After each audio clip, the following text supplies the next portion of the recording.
What's up, everybody? It's Jeffrey Lyles welcoming you to another edition of Lyles Figure Files, doing a special Saturday afternoon live, not night. We don't need to go that late, but there was so much stuff to talk about, and I was like, oh man, I want to get into all this.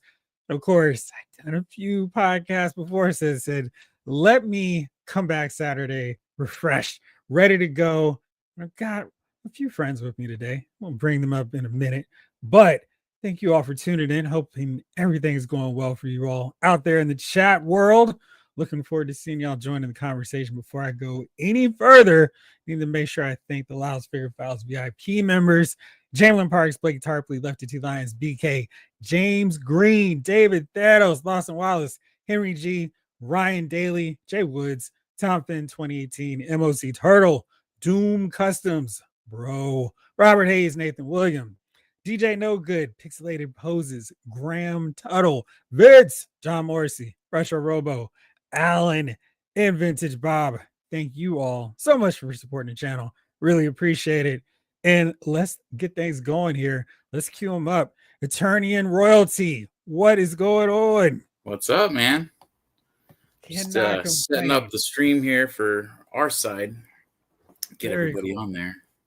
All right.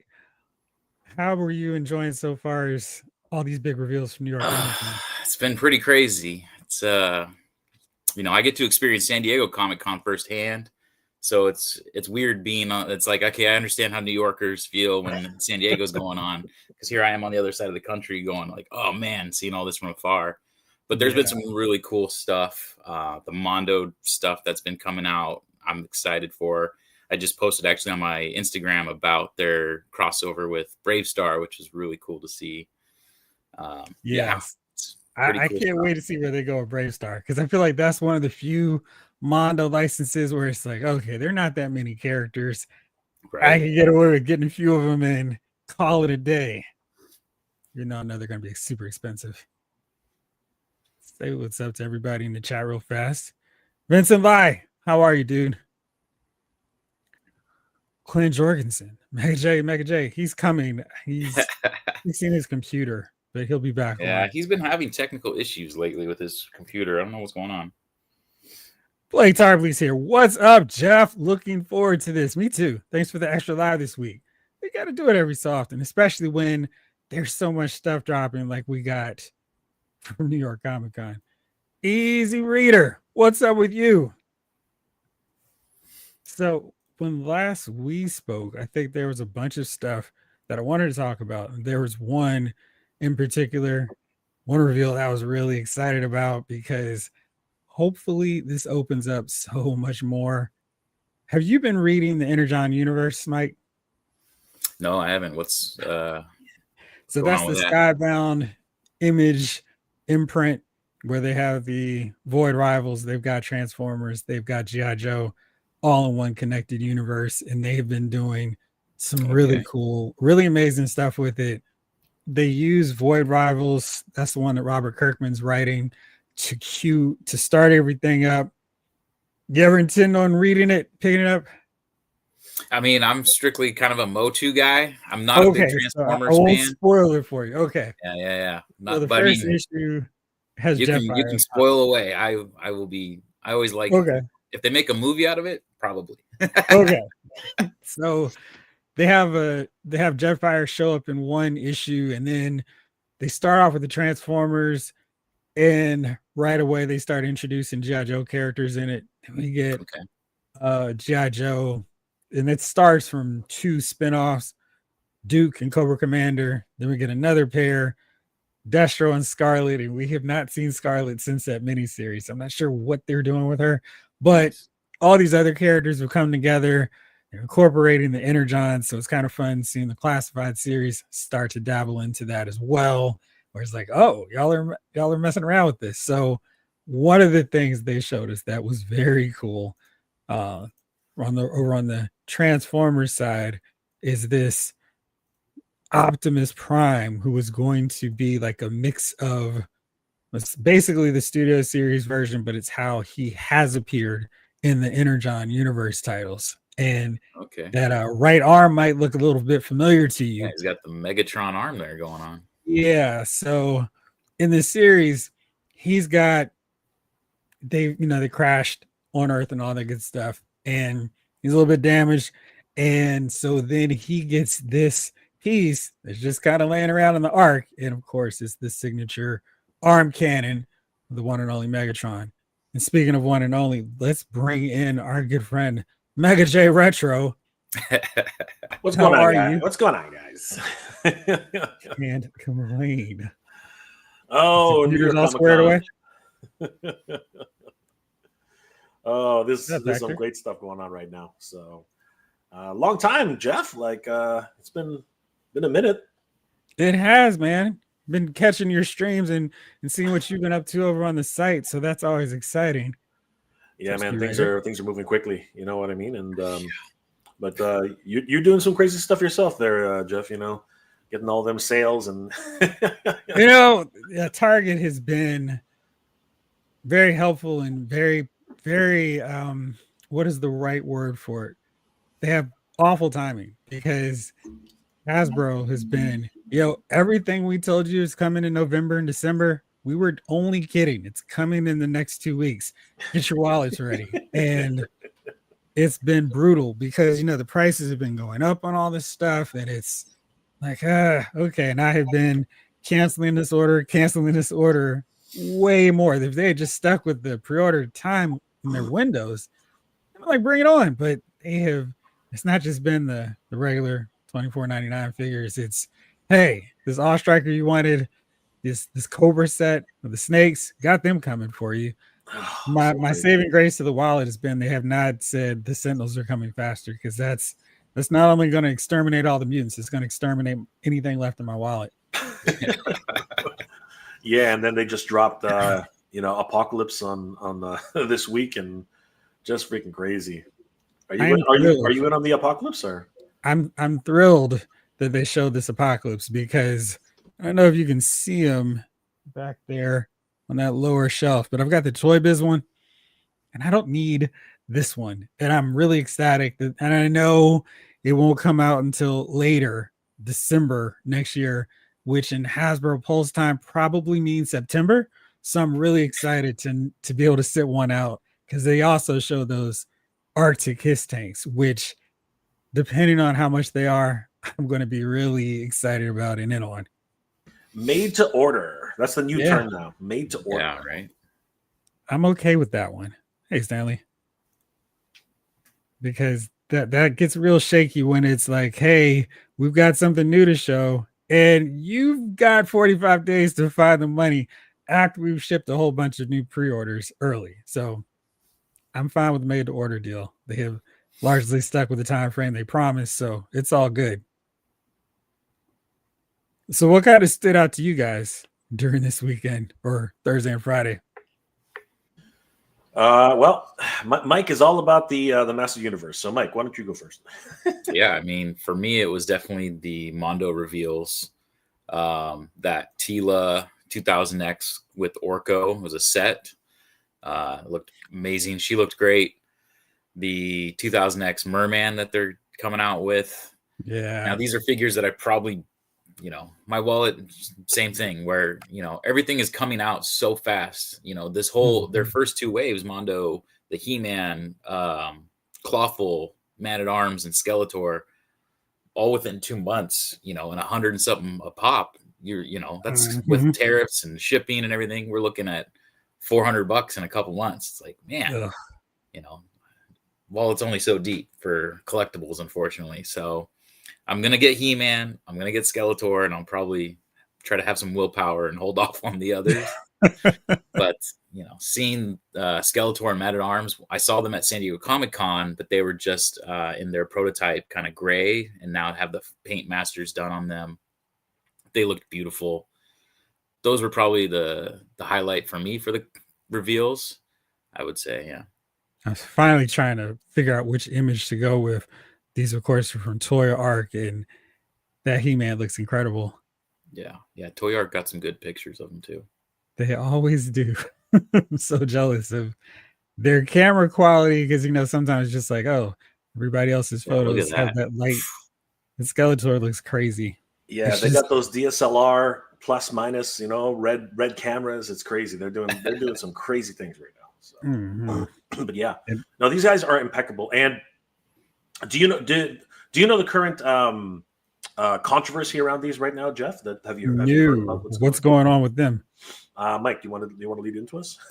Yeah. So right now, Mattel is also announced, Oh, that and they controversy. showed the 2000X cartoon of their own. So it's kind of crazy that here they give permission to this third party to make these figures, and then kind of, I think Jay put it best, kind of pull the rug out from underneath them and come out with their own version literally at the same time, and for obviously a much cheaper price point, obviously a more cartoon accurate. So the Mattel figures will probably be $25 roughly around that price point, much less detail but still cartoon accurate, where what we were just showing you, those go, there's a timed edition right now. I think the He-Man was $115 plus shipping plus tariff, probably looking at $150. Those He-Man figures look really amazing too. So it's like, but I don't know if people who are digging what Mondo's doing are all that worried about Mattel's offerings, because I did see them, and here they go. Very I was true. trying to pull them up, and I Definitely see that they're not on Toy Arts. Let me pull two these separate up. types of collectors there for sure. Absolutely. So here's what they look like, and definitely not quite the same thing. And Yeah. they do, like you said, Mike, they have that cartoon look to them, but I feel like they've done better cartoon figures with Masterverse figures, the Revelation line, and these seem like a step down from the quality they've been delivering. What do y'all think on that? One thing I do have to say about Mattel is that they're going all in on this line. There are actually $3 or $4. It's hard to tell. I'm pretty sure the women, if you count the female figures, that's definitely $4 that they will never be able to use again. They haven't shown it here, but at San Diego Comic-Con they showed Roboto, who cannot be used for anybody else. There's no freaking way. They showed Ram Man, who is a completely different buck from everybody else, so they can't use that one either. And like I said, they have this standard, male buck, and then they have the female buck. So you're looking at like 4 different bucks, and 3 of them they can't reuse. Well, 2 of them they can't reuse at all. It's absolutely crazy. Like they are going all in on this Master Universe 2000X cartoon collection, but these are 2 different markets. One is a 26. One is a 20. Actually, they actually showed up on Amazon a little while ago. So one is a $22 price point, and the other one is a plus $100 price point. So very, very different. Very different like collectors. Get the entire line of one or get one. The choice is yours. So which way are you leaning towards, Jay? So I mean, for the cartoon collection, I love the way they look. They're easy to collect, as Mike said, as Mike alluded to. You can get all 4 of the cartoon collection, or one of the Mondos, right? So really, it depends on what your aesthetic is like, because Mondos is a truly premium line, right? You're talking about your SH Figure Arts, you're talking about your Mezcos, we're talking about like premium collector items here, right? Plus 100, right? Which Mezco is plus 100 sometimes, right? So I'm always surprised that people are like, oh, $100 for a 1/12 scale figure. That's not right. And it's like we've been living that world now for well over like 7 almost a decade. I don't understand why people are so shocked by this, right? But it's one of those things where I'm probably going to be very selective with Mondo, but I'll probably dive into cartoon collection head first. So it's going to be one of those situations. But I got to tell you, what we saw with Skeletor this weekend is insane. He looks freaking incredible. He is a must-have. Must have. Yeah. Yeah. Mike, what about you? I mean, I'm kind of in the same boat as you, Jay. I got to pick up that He-Man and the Skeletor from Mondo.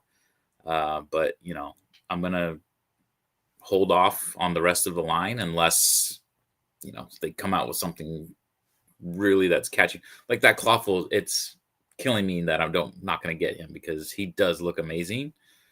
But again, some willpower there. Hold back. I'm gonna get He-Man and Skeletor, and then as far as like the Mattel one, I'll probably cherry pick characters. I like Ram Man. I like the Beast Man.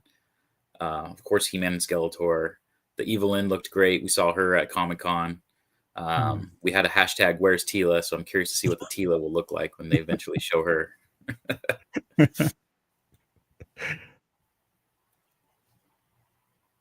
What's up, guys? What's up, Emily? Hey, Jim was in the house. What about you, Jeff? Like you're a Motu guy. What are your thoughts about the two different, like vastly different styles? Very. Were you a 2000X guy? Were you a Mike Young?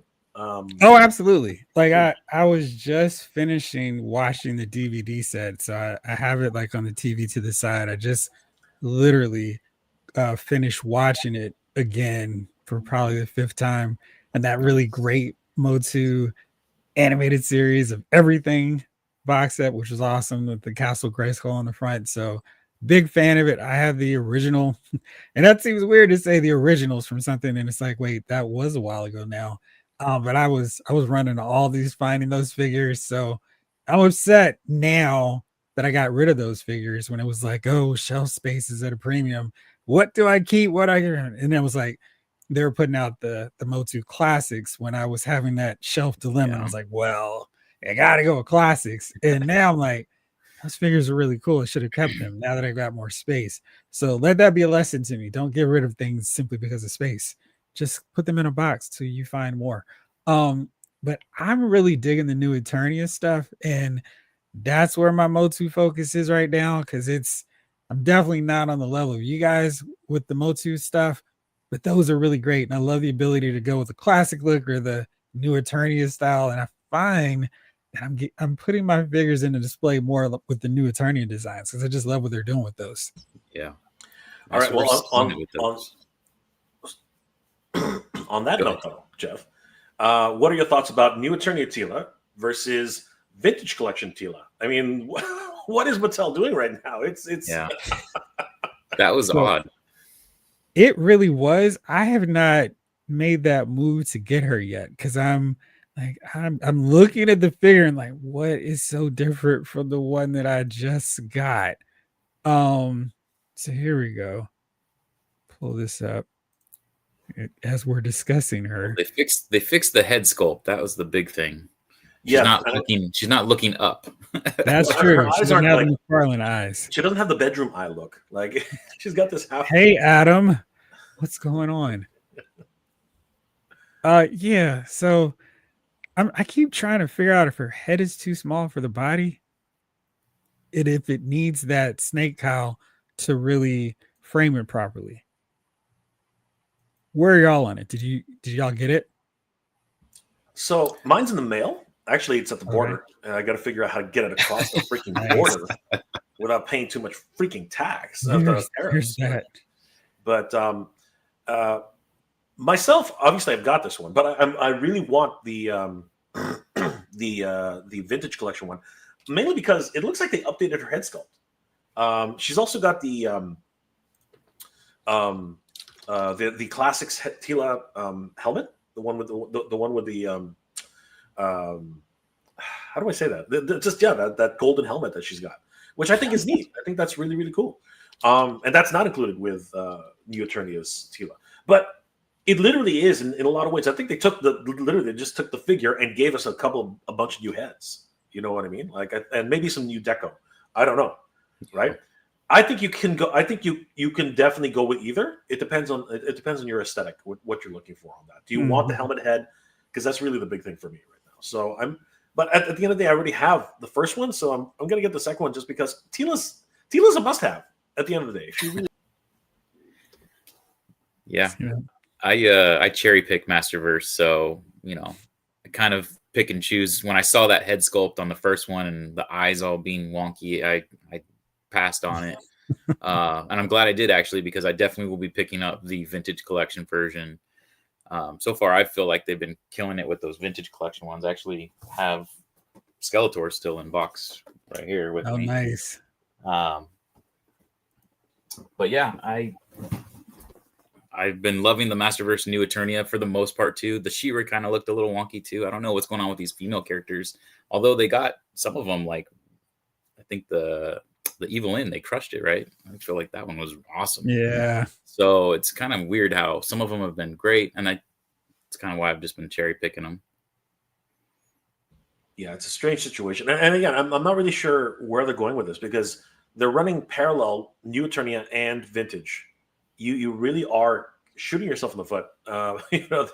This is a weird situation. I mean, like, obviously, if you're a Master Universe collector from back in the day, you really want the Vintage because, again, the whole idea of it. But the New Eternia is looking so good, right? And I am wondering now what's going to happen when Evil In for Vintage is going to come out. It's just a weird situation going on at this time for Master Universe. But you know what? More Master Universe is never bad. That's something right. I just say. Right? Very, very true. Just trying to pull up in another one. So yeah, it's a crazy situation. So have you found some excitement for the movie yet? I'm gonna let Mike take that one first because I got some thoughts. So, seeing the concept art for Snake Mountain, yeah, I got excited. At the same time, there's like these plot synopsises that have been sent my way, and it's like, oh, I heard this is gonna happen, and I heard this is gonna happen, and then there was like this apparent trailer that was shown to some guy on an iPad in a theater. But it was still like green screen part of it and stuff. And, it's crazy. So I'm holding off my excitement until we see some official stuff. We were told, I guess, during their London Cinecon or something that there was going to be a teaser trailer in December. So, I mean, I'm excited for that and see what they're going to tease to us. I find the teaser trailers so annoying because it's like, just show me the trailer. I don't know when teaser trailers became a thing. My guess is we're going to get that around Christmas because they say December, but I have a feeling it's going to be the end of December. And then it's going to be a Super Bowl trailer is my guess. That's how I kind of see it playing out. I think teaser trailers are just to gauge the overall interest just prior, right? See what people are like, what their actual reaction is. But you can't do that. I mean, like, people's reactions to tiny little snips, it can go either way. Like, some people just don't even know what this property is, right? So it's going to be an interesting look at it. But I'm excited to a certain degree. It's a measured excitement, as you know, Jeff. Anything to do with Earth is just pissing me off. But I will say, I have a measured excitement. I'm very hopeful, but I'm hopeful, but cautiously optimistic. But that's as far as I can go. It's a good way to put it. I will say that on He-Mania.com, who's a wonderful friend of the channel, both of our channels, and even more. We'll get to that in a minute. They actually were the ones who showed the Snake Mountain concept art, as well as a standee, which was shown at the London movie festival or whatever convention that was. Mm-hmm. And Battlecat confirmed. So, there's definitely some CGI going to be in this movie. There's definitely an effort to make this as close as or whatever Hollywood will allow for this movie. So I am very hopeful. As always, there are a bunch of naysayers out there talking about, oh, it's this and oh, it's that and political this and political that. It's like, you know what? It's a freaking kids movie. Like, seriously. How about we just try to enjoy whatever comes our way and just be thankful that a Master Universe movie is actually happening in 2025. Come on, Jay. You're just not trying to complain enough. No. But you know what? I'm ready to party when it happens. And you know what? Mike and I are planning something pretty big. But let's talk about this first before we talk about any of that. So looks pretty good. Right. And the fact that I'm gonna take a leap of faith here and say that that's Skeletor and Evil Lyn on the tongue there. Yeah. Surveying the wasteland. I mean, I feel like if you just commit to it, this property shouldn't be so hard to do justice to. You just have to stop going, well, what about this? It's not realistic for this guy to be riding on a tiger that also transforms. Just go along with everything. I think if you do that, people will be happy and satisfied with it. I wonder if they're going to have Serpos come to life. I wonder if that would be a thing. Just run through all of Eternia. I think that would be an epic scene, but I don't think they have enough budget for that. Maybe not. I am wondering who those two characters are inside of Serpos's mouth. That is always a question mark. So maybe He-Man and Teela as they infiltrate Snake Mountain. There we go. I'll track these down.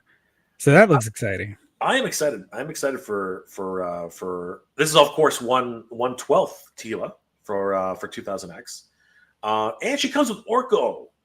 There's something I wasn't expecting at all. Holy crap! That's a great pack out.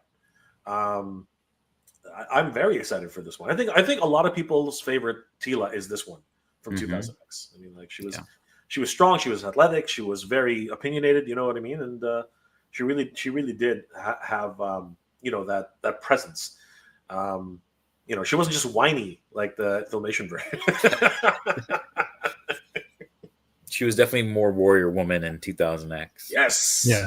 Yes. Yeah, so they are totally amazing. Yeah, this one's on my hit list too. I think I need Teela. And the fact that she comes with Orko, that's 2 figures in one.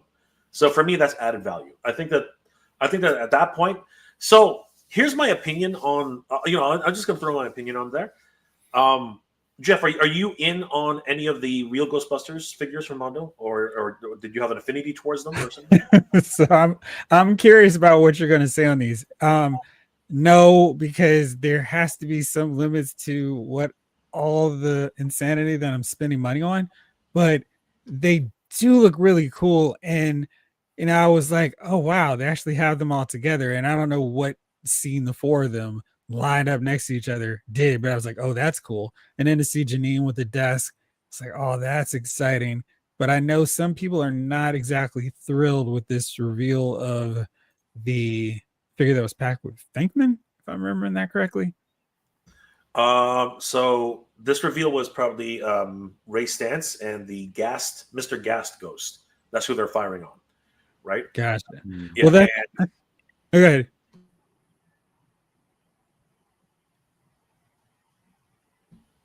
And then, of course, there's Janine. I think so. Peter was already crowdfunded. So, I'm sorry, Peter was already released. So was Egon's on the way, and Winston just had his crowdfund completed, and I think Ray is in the midst of his crowdfund right now. But this Janine, she was a shock. I think a lot of people didn't realize that she was going to be, because they actually teased. I think they teased Ghostbuster Janine in their product reveals, and this one with the whole desk and the ghosts, and I think this was a surprise to everybody. But what's my reaction? I love it. I love this. This thing's huge. This thing's gigantic. I'm hoping she comes with a different set of legs, because honestly, the ones that they showed here are static legs.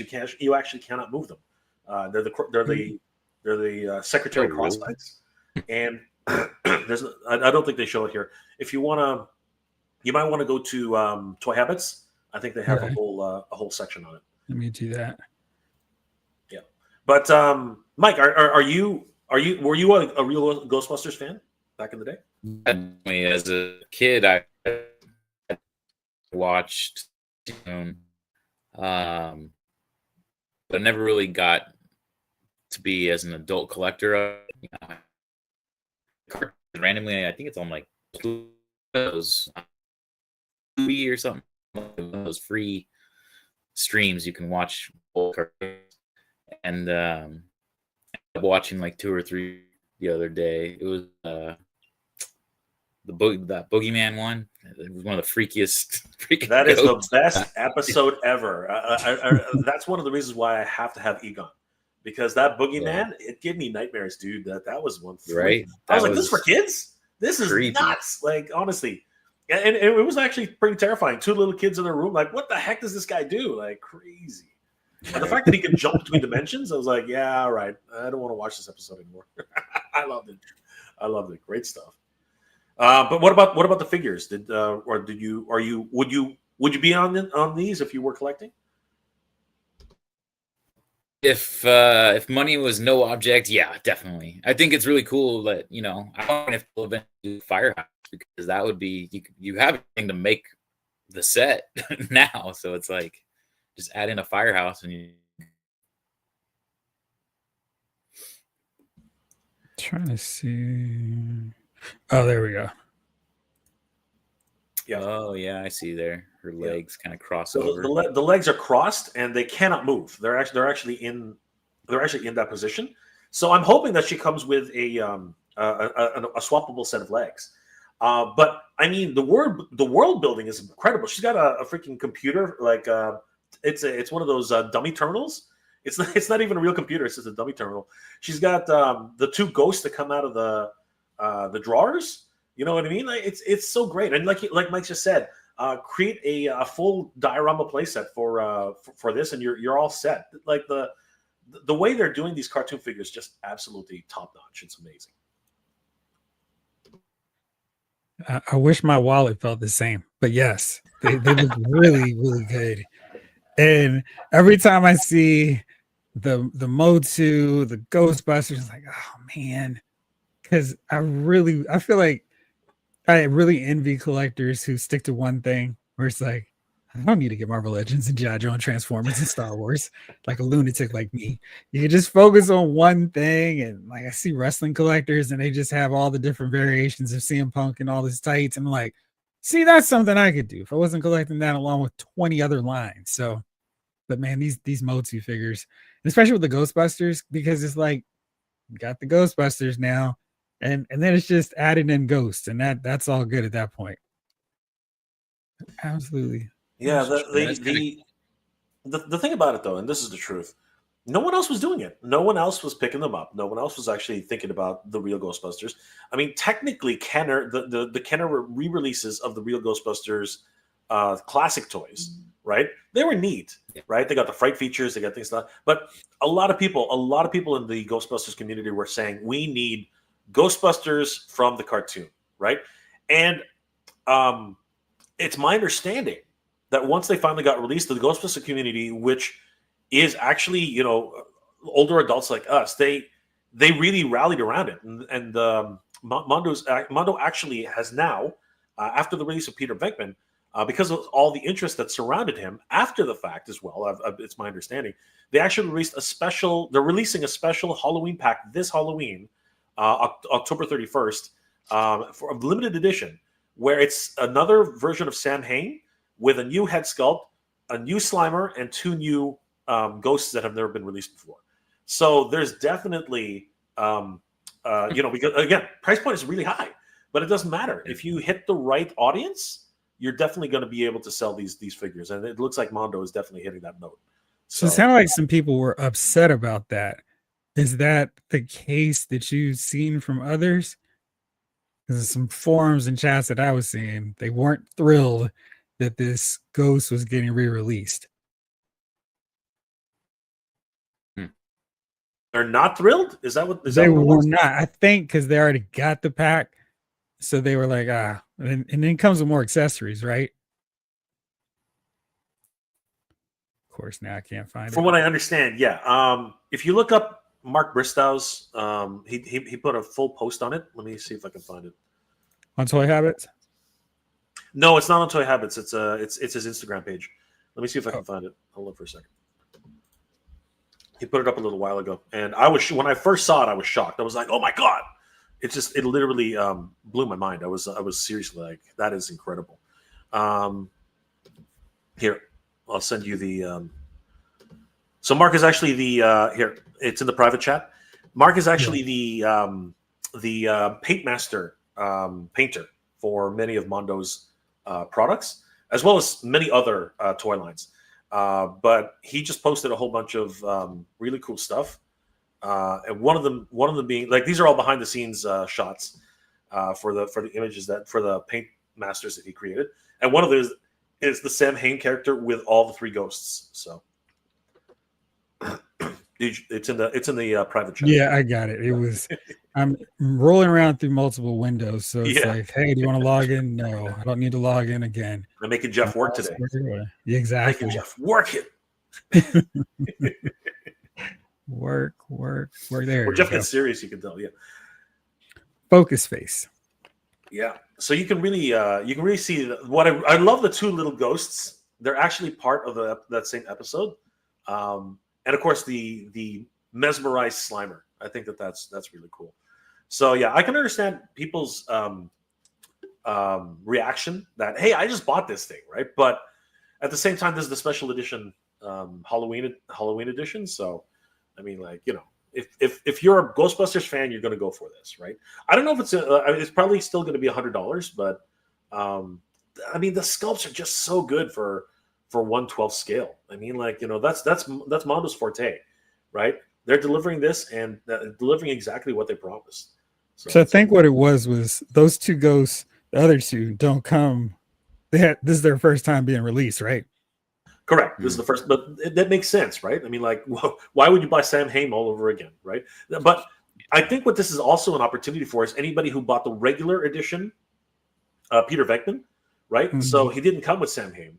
So now you have the option, if you want, to get Sam Hain with these additional ghosts, right? But of course, if you're a completionist, you have to kind of grab 2 Sam Hains and just call it a day, right? So. Maybe people are going to sell their Sam Hains. I mean, there's no problem with that, right? If you want these 2 ghosts, there are a ton of people out there who want Sam Hain, probably for a decent price. Sell off the Sam Hain those. Okay, so is that Stanley confirming that there's actually a set of legs? Sounds like, yeah. That's awesome. Thank you, Stanley. Yeah. Appreciate it. See you, Ski Raider. Take it easy, Ski Raider. Felix Magic. Hey, Felix. What's going on, bro? Good to see you, brother. You're going to do that with all the limited ghosts, I bet. Probably. Sean Fortune wants to know, aren't people over the Ghostbusters now? It's pretty much the same stuff over and over again. Do the original Ghostbusters in their vehicle for once. No, this is so new, John. This is the first time ever that the real Ghostbusters have been released in accurate, truly accurate cartoon form. So to say that people are done with it, no. The Ghostbusters community, as far as I understand, is really excited about these. And I was talking to a couple of Mondo folks, and they literally told me that the reason they're doing the Sam Hain is because of the reaction they got from Peter Venkman when he started landing in people's hands, which tends to happen. It's really weird how collectors are. It's not until people start showing off their collections that people, God, I need it, right? That's the problem with people, right? So. And that's what's going to happen with this 2000X Mondo. People are going to start receiving them and they're going, oh no, I need them now. It's going to be hilarious, Mike. It's going to be the funniest thing ever. Hopefully not one of those people, but yeah, I'm anticipating it. Let's see. Ryan Daly was breaking some news to us, and it is an issue that I'm dealing with as well. Of course. Now I'll try to find it, and it's vanished into the ether of the chat here. Oh, here it goes. What's up, fellas? Listening while rearranging my Marvel Legends Avengers shelf. Not sure if you guys realize, but Giant Man takes up a little bit of space. No, really? You think so? Forget about forget about Galactus or the Sentinels. Come on, dude. I have my space for Galactus wide open, and I have Giant Man on the main bookshelf with the Avengers. So I had to raise up some of the others so he could do the resting on one knee pose without overwhelming everyone else on the shelf, because he's Giant Man, and I need to be able to get him when I'm posing him. And now that we've got Executioner and Enchantress updated coming, I am very excited about adding, actually pulling out Giant Man all the time and having him battle those two. So I'm very much looking forward to those figures. Mike, do you peruse your local Rosses? I do. Have you found anything in the fall 2025 RossCon? It's like it's a mess. I think Mike's gone into roboto mode. He's that happened. So my thing spinning, so I'm $30.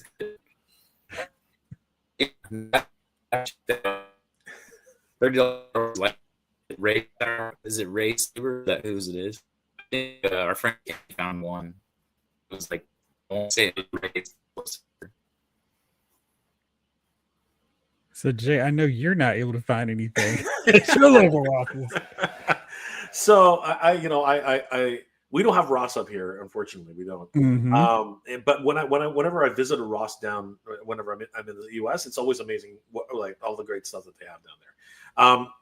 We have Marshalls, which is similar to Ross. Oh, okay. Yeah, but I don't think we get any of the lightsaber stuff like that. That is like what holy crap! There must have been a lot of overflow to be able to sell $30 lightsabers. Like that's pure insanity. But wasn't it Ross who also is like somebody said that that they were finding what was it? I heard something crazy the other day that they were finding like Transformers or something like that, like Titan class or something like that. Yes, the Trypticon. Yeah, for $100. That's insane. I paid full price for that damn thing, and now it's showing up at Ross for like $100. Yeah, I was like, damn it. And this was another one of my buddies sent along. So that's oh my god, great find. Mandarin Wolverine and great find. Destiny and Rogue. And the price point for those two packs is $14.99. So it's just like, boy. Yeah, and I was hearing that like last year, Ross actually had the villains 5-pack, right? With Pretty Boy and Strife, and I was like, come on. I just want Strife. I don't want anybody else in that freaking pack. I just need Strife. See, this is Jeffrey Lyles like MO. He's always about the clearances and the hold off and don't wait, and it's gonna come to clearance. It's okay. I mean, you saw what they did with Amazon with their Prime Big Day deals, and they were selling those comic book waves of Marvel Legend figures for as low as $16-17. It's like, but I was too pressed. I had to get Banshee, and I think I was able to get him for a site sale, but it's like, oh man.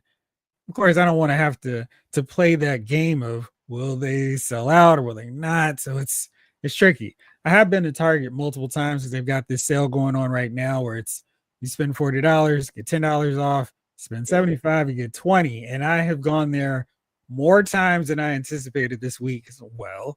And this is one of the rare times where they have this great sale. And I don't know if you've been over there too, Mike, where they have new stuff in time for the sale. Normally it's, please get rid of all our stuff so we don't have to clearance it off. And you suckers think you got a deal. But this time it's, we've got new stuff. We've got this great deal. And it's like, well, I guess I've got to. It'd be rude not to get this stuff. Mike just took off to go to Ross. And he's back. He got something for Ross. That was a great deal. So yeah, they had this, this is 50. So there was the $10 off already right there. Mm-hmm. I don't remember I ordered this guy, and I don't even remember ordering him. I Skeletor version. I don't know. I was half awake, I guess, during the order. He's here. I mean, it's pretty cool. It's Man at Arms and Bumblebee. Yeah. Did you get the Megatron and Skeletor one? This is the concept Spikor. Yeah. Which I got. I think Mike was drunk that night. Art. He wasn't going to go in on the Transformers, but he ended up getting. Yeah, I said I was going to get He-Man and Skeletor, but for some getting Man at Arms, not Skeletor. He looks cool though. And what are they, like 32? I think they were a little bit cheaper. Yeah, we'll see later on next year at Ross, and I'll probably grab all of them when they show up there. Oh my god! You are a savage, like Jeffrey. You're a savage.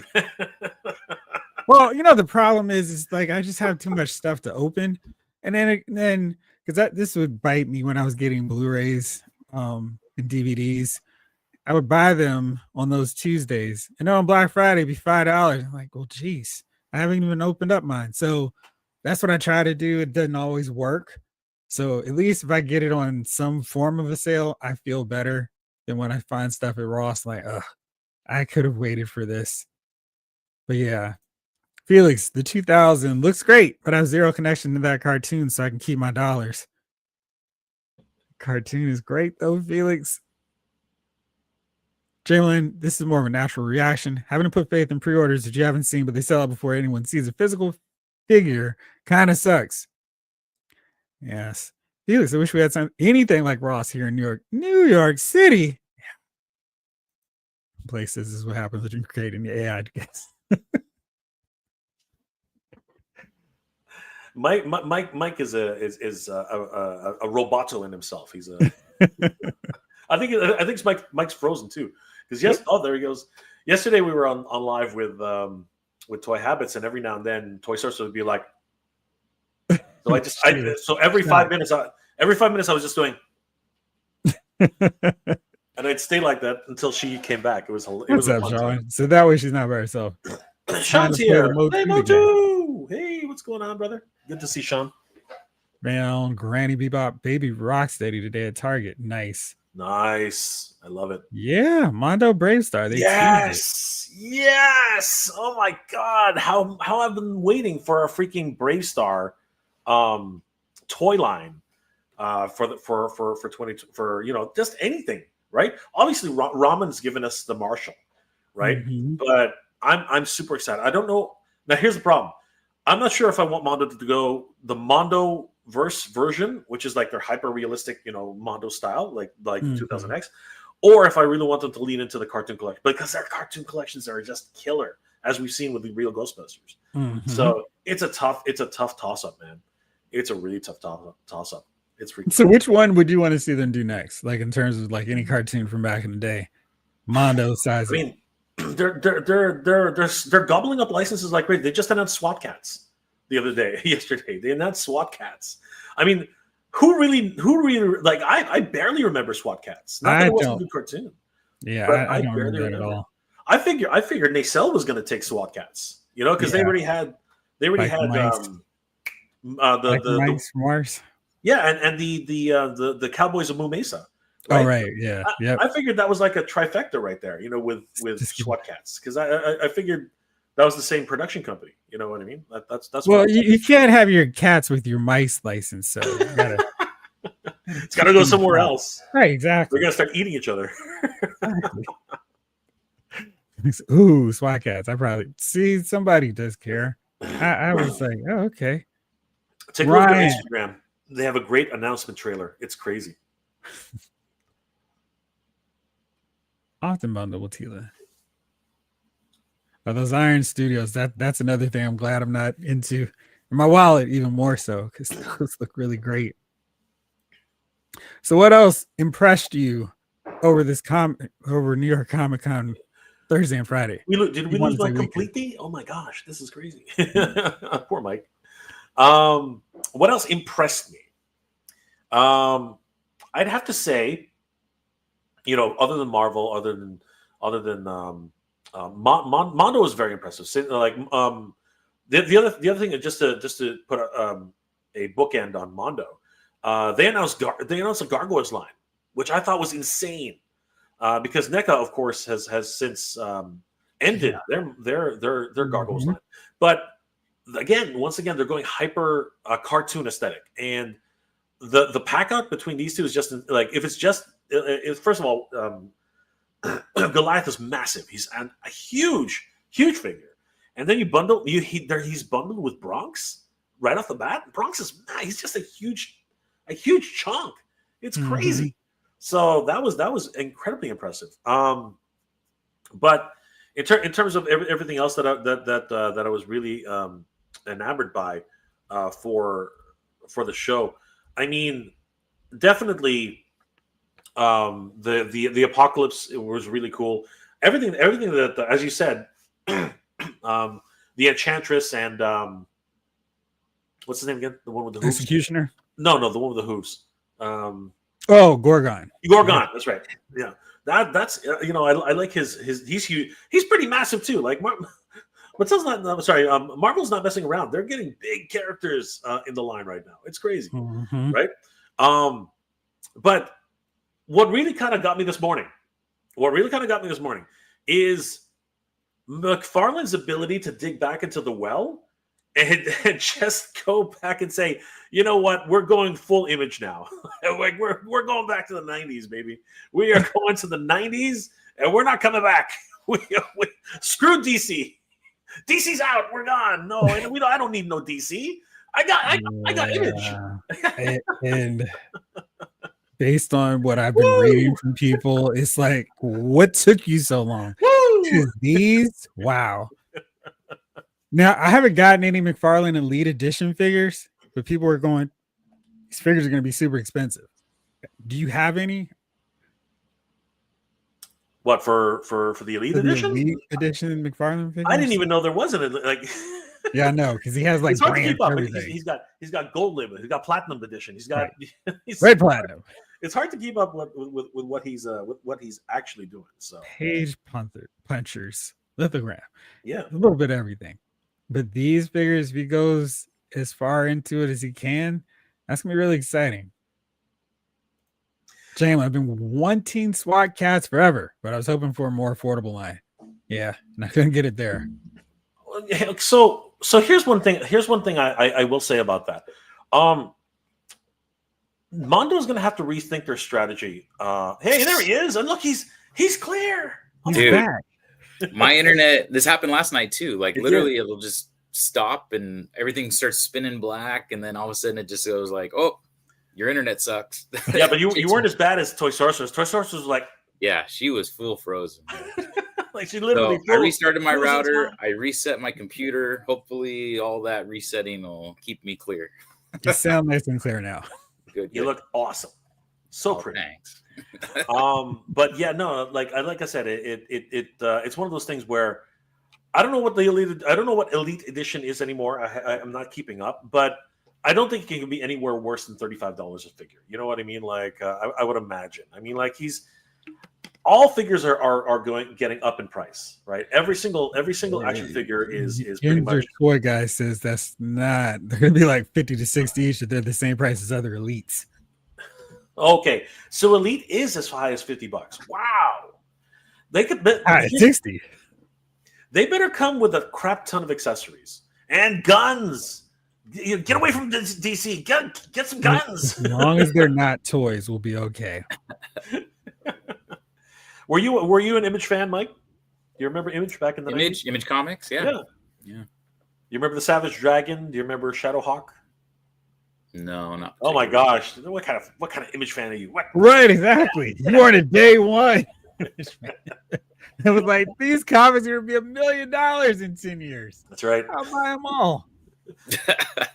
So yeah, silver covers, gold covers. That's where freaking. McFarlane got the whole idea to get the collector mentality. I know Spawn. Love Spawn. The old movie was great, even though everyone clowns the CGI. I don't mind bad CGI for its time. It's like if we get bad, lousy CGI after 2020, then I've got a lot of questions. We're really committed to it. Yeah, I saw those Sector figures too. You're the toy guy. They're very disappointing. Honestly, I am very excited for Dragonfly and Spidrax. I'm very excited for those. I've always wanted the hand puppet. I could never afford them. I could never afford them as a kid, and now that I'm an adult, I can buy whatever I want. So buy everything. That's right. I want it all except for Mondos. Oh, I make do. They have payment plans, guys. They have payment plans. So there you go. Take advantage. We got 7 of those going at the same time. It adds up. You may be saving money, but are you? All of a sudden, those payment plans add up to an actual figure. It's like, oh crap! I'm buying a figure. I'm buying a Mondo figure a month. It's hilarious. Yeah, it used to be I'll just not get a pizza or a fast food meal this week. Now it's like, boy, I guess I'm not going to have a full 4-course meal Honey, at we're a not fancy gonna, restaurant. honey, we're not going to dinner this month. I got to get my toys. This quarter. We're doing Dine and Dash. We're doing Right. Dine and Dash. Don't worry, I'll cook. I'll take. I've watched this really great recipe on YouTube. Uber Eats. Exactly. By the way, this episode is sponsored by Factor 5 for Jeffrey's Lyles. Jeffrey's Figure Files is sponsored by Factor 5. Ready-to-cook meals they're delivered to your door. You just heat them up and you're good to go. Follow the instructions, boys. That was Shady and Beltran. I got the what's his face? The classified series Law and Order today. And good stuff. Every time I go to these stores, especially when they're at we can raise prices again. Awesome. So he rang up at $46.99 and said, that's not quite what I remember. Because when they had these sales, you're doing a lot of juggling. What is the magic figure combination to get to $75? Or what is the combination to get to $40? And he was $44 on the website. So I had to go sit in customer service and go, actually, he should be $44. And I was still able to get him the X-Men 97 morph so I could get the Henry Peter Gyrick head. And then I'll go to Ollie's and grab one of the suit bodies that I'm sure will still be there. And the Billy Gunn WWE Legends. It's on sale. So that's that dine and dash mentality of Target. Like, I got a clearance figure and this coupon sale. But yeah, they're going off wild, and you have to check this stuff because they may have it on their website for cheaper. So you definitely need to check them because they will go, oh, okay, it's cheaper.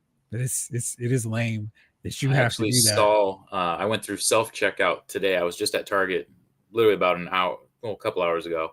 And I guess they're not going to price match Amazon or any other retailer anymore, just Target, because they were having issues with it. Yeah. Are they going to do that for Christmas? Because I remember they tend to make a big parade. Look, we're price matching Amazon now. Oh, I have no idea. There were just papers that were literally just taped onto the scale of the self-checkout saying, attention consumers, starting now, we're only accepting price differences from the Target app and Target.com. We will no longer match other retailers. And how lame is that? We can't even keep our prices consistent with our own stuff, so we'll price match ourselves. You know what? The two of you guys should create a brand new channel called Price Match, or some sort of like discount, action figure discount. Bitch about Target. Strategies for how to get the most out of your. It'll be like that show Couponers. Where they're just collecting coupons. Extreme couponing. Trying to get money back from Walmart instead of putting money in. Like I couldn't believe that. I saw this one episode. She actually got like $5 back, and she didn't even put any money down. I was like, "What the hell?" And got like $200 in groceries. In California, unfortunately, they ban all that stuff to allow that to happen. It's those Midwestern states they let that. Yeah, California. You leave, and there's a leaving tax. You can't. We're gonna tax you when you leave, bitch. Right? You're not leaving. What are you talking about? You lost money. Them in New York. I've been hearing from this tech guy. He's like, yeah, they keep coming after me for taxes. It's like, what? But you're in a different state. I'm in Texas now, but they keep coming back. I just give them the middle finger. It's like, what the hell is going on? Ryan, you're in on Image from the beginning, which was very early. My comics collecting, but I have zero nostalgia for these books' characters today. I will occasionally, so I read Image books to review every week, and Spawn is, it can get kind of redundant and repetitive, but it is cool. That's a book where you just need to take a break from it for a few months, and then it's like, oh wow, what demons is he fighting this time? And Savage Dragon is fun. That's one where Eric Larson was able to keep the whole mentality going. Laura A saw a lot of new McFarlane stuff in Target's collector area, including the whole wave of Fallout. Have no connection to it, but the two mech suit figs look cool. Watch reviews and people complain. People don't complain, Laura A. I don't even know. They're just always happy with their figures. Every time. Jalen, I emailed Hasbro to try and cancel figures I ordered on Pulse this week during their sale because they charged me full price. Oh, what's weird? Because on their site, they had that sale, and I think it's still going until today. They have like page 2 or 3 of it, and they have the full price listed on the site. You have to actually add it into your cart before the sale prices show up. Shane Shooter. You're talking deals. NECA Bird and Ernie Best Buy for $24.50 if you're on the fence. Nice. I wish Those I were on the fence. Sesame Street figures are really cool from NECA. Yeah. They're it's amazing how many companies are getting into. Loki's is doing Sesame too. So, you know, it is that nostalgia trip that everyone's going through right now, but it's crazy. But yeah, they're looking like Big Bird was just showing that he's massive, freaking huge. And actually, speaking of NECA, Jay, I'm sure you saw Mad Hatter post something like NECA was selling those Halloween kids on their website at like eBay prices, and then other retailers have it. It was like for the Batgirl Halloween, she was $49 on their actual website, but then if you go to Toy Stalker or any of these other retailers, she was like 23. Wow. Like, what are you doing, NECA? It was probably a pricing error somewhere along the lines, but I feel sorry for the people who just don't know, but are like absolute like must have first day buy. You know what I mean? So it's always rough when you have to be one of those guys. Yeah, they better refund those folks. Yeah, that Big Bird. That is my Big Bird, by the way. That sounds so weird when it comes out of my mouth, but that has Big Bird changed? Like, obviously, I don't have a kid. I don't watch Sesame Street nowadays. Like, is there a different looking Big Bird now? Mike, it's a safe space here. You can tell us you're still watching Sesame Street. No judgment. Is it even on? Like PBS, as I know, is getting shut down. Probably. It's all craziness, man. Exactly. They've had to censor the original Sesame Street because there were some sensitivities in it that people did not like. I was like, what? Yeah, Sesame Street, dude. No, Sesame Street. The show that's all about tolerance. And this Oscar, awesome too. I'm waiting for them to release the variant because they're going to do it of Orange Oscar. I don't know if anybody remembers that. I do not remember. The first few episodes of Sesame Street, he was orange. Wow. Yeah. That was back in 1969. It's just freaking crazy. I love this line so much. It's like, thank you. Somebody's actually just doing a great job with Sesame Street. And did we ever talk about the Palisades? Oh, go back. I want that pattern. Whatever it is, I want it. I want that pattern. That pattern is awesome. I need that shoe too. I'm surprised that made his post. Like, he just posted everything. It's just a photo dump. Yeah, I was like, here is everything. I'm not getting rid of anything. It's just a photo dump. Yeah.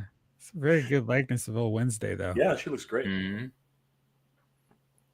Yeah, NECA's still killing it, man. They do. They're like one of the very first super premium sculpts for, but obviously they're marred by their original releases, which were just so fragile, right? So there's always going to be a gun shy aspect when I'm scared to take my NECA figures out of their freaking package.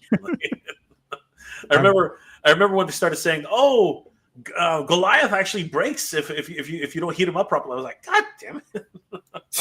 I had the Defenders of the Earth Phantom, and I don't tend to open my figures like as soon as I get them. So I was reading reviews, and people were like, "Oh, they're really fragile. Make sure to heat them up." And I went to an extreme. I dunked them in hot water, took the hair dryer. I was like, "I think he's good." I was like, "Oh gosh, how?" I was so mad because I'd have been like, "Well, I guess I had that coming to me if I just opened them." And he broke. I took all the precautions. Like, this is ridiculous. So, yeah, I was so mad on that. So I don't mean to laugh, Jeff. But that's hilarious. Oh, it's fine. I can laugh through the tears. It's all good. What Masterverse figures did you get? I've been very selective with the Masterverse, unfortunately, but I really want to get those as many vintage collection versions as possible. I'm very much a classics and filmation guy. So if they're getting me with the cartoon collection, they've got me hook, line, and sinker, right? So I am totally a sucker for those. Like, I love those things, right? But it's collecting multiple lines of the same thing. It's getting harder, man. It's getting harder and harder to keep up with it. Yeah. How many are you collecting now? I feel like I'm in an interrogation here all of a sudden. Cat Slayer. He's Wait a got second, where's my light? So I Star can Wars see it helmet. properly. Thunder How Tank. many are you collecting right now, Jay? Tell us the truth. You can't escape. You're gonna Mike, remember, you're gonna be the worst cop. Are you gonna waterboard? Are you gonna waterboard me now? Water right here. Drink your water. Drink Right. it now. It's gotten worse. I feel like I should be trimming down the lines that I'm getting, but it's like I'm at that point right now where I am starting to real in my old age and my thin wallet, I am actually starting to realize that I there are things which I thought I was a collector of, and now I realize I'm not. And shockingly, it is going to be G.I. Joe. G.I. Joe is going to be one of those lines where I'm just going to admire from afar. And this is and this is coming from a guy who literally has every single Haslab except for the Snowcat right now. I literally have picked up every single Haslab, and I think I'm going to bow out after Globulus. I need freaking Globulus. So that's all the classified series team who was here on the side with me needed to hear. So they're gonna hold off on Globulus for a long time. I can't stand these AI recommended videos. They're driving me nuts. It's like, please stop. It's all creepy. Too much Mulo. Yeah, Too much I saw Mulo. Mr. Rogers with Easy E the other day. I'm like, Oh, what the hell? You know what? I find it fascinating though, because they're trying to get you to buy something. It's like, yeah, you can get this off your taxes if you just do this and subscribe for our. I'm like, seriously? Does anybody believe that? Isn't that guy dead? I was like, wait a second. Who's that? Right. He's dead. Right. There's no way he's fighting Easy E, who's also dead. He's speaking to us from the ether. Japanese.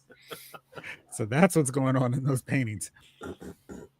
Pretty much dropped McFarlane DC stuff and mainline Transformers. It's gotten too expensive to get everything.